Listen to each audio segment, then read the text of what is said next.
நடக்கின்ற ஒவ்வொரு சம்பவங்கள் இந்த பூமியில நடக்கின்ற ஒவ்வொரு சம்பவங்கள் அது கொடூரமாக நடந்து கொண்டிருக்கிறது. அது கொடூரமாக நடந்து கொண்டிருக்கிறது. இந்த பூமி ஏதோ ஒரு பேரழிவு நோக்கி போய் கொண்டிருக்கிறது. பூமி ஏதோ ஒரு அழிவு நோக்கி போய் கொண்டிருக்கிறது. இது கடைசி காலமாக இருக்கிறது. கடைசி காலமாக இருக்கிறது. இனி காலம் செல்லாது. இனி காலம் செல்லாது. மனம் திரும்புங்கள் இயேசு சொல்லுகிறார். மனம் திரும்புங்கள் இயேசு சொல்லுகிறார். பூமியில நடக்கிற ஒவ்வொரு சம்பவங்களை பார்த்து பூமியில நடக்கிற ஒவ்வொரு சம்பவங்களை பார்த்து எல்லா மனிதர்களுடைய இருதயம் சோர்ந்து போவார்களா? சோர்ந்து போவார்களா? ஐயோ, இப்படியாப்பட்ட ஆபத்துகள் நடந்து கொண்டிருக்கிறது. இப்படியாப்பட்ட ஆபத்து நடந்து கொண்டிருக்கிறது. இப்படிப்பட்ட சுனாமி வந்து கொண்டிருக்கிறது.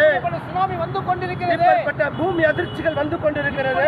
பூமி அதிர்ச்சி வந்து கொண்டிருக்கிறது. இப்படிப்பட்ட இயற்கையின் பேரழிவு வந்து கொண்டிருக்கிறது. இயற்கை பேரழிவு வந்து கொண்டிருக்கிறது. இப்படிப்பட்ட கொள்ள நோய்கள் வந்து கொண்டிருக்கிறது. இப்படிப்பட்ட கொள்ள நோய்கள் வந்து கொண்டிருக்கிறது. இந்த பூமியிலே சமாதானம் இல்லையே.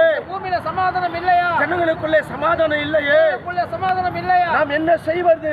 நாம் என்ன செய்வது? நம்ம எப்படி அறிவது? நாம் எப்படி அறிவது? நம்ம என்ன பண்ணுகிறது? நம்ம என்ன பண்ணுகிறது?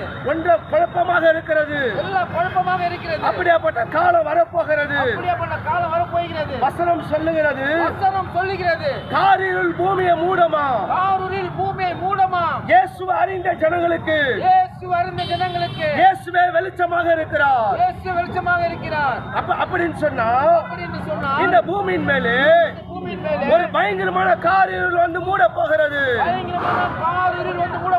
அந்த காரிருள் நடக்கிற ஒவ்வொரு மனிதனுக்கும் சமாதானம் இருக்காது, சந்தோஷம் இருக்காது, பிரிவினைகள் அதிகமாக இருக்கும், குழப்பங்கள் அதிகமாக இருக்கும், பாவங்கள் அதிகமாக இருக்கும். பாவம் செய்கிறவன் இருளிலே செய்கிறான். அது அக்கிரமம் செய்கிறவன் அவன் இருளிலே செய்கிறான். இனி சமாதானம் இருக்காது. இன்னைக்கு பாத்தீங்கன்னு சொன்னா சைக்கிள்கள் அதிகமாகிக் கொண்டிருக்கிறது. பாவங்கள் தலைவிரித்து ஆடிக்கொண்டிருக்கிறது. ஆண்கள் திருமணம் செய்து கொள்ளுகிறார்கள். பெண்கள் திருமணம் செய்து கொள்ளுகிறார்கள். ஆண்கள் கருத்தரிக்கிறார்கள். இப்படிப்பட்ட கொடுமை இந்த பூமியில நடந்து கொண்டிருக்கிறது. இயேசு வரப்போகிறார்.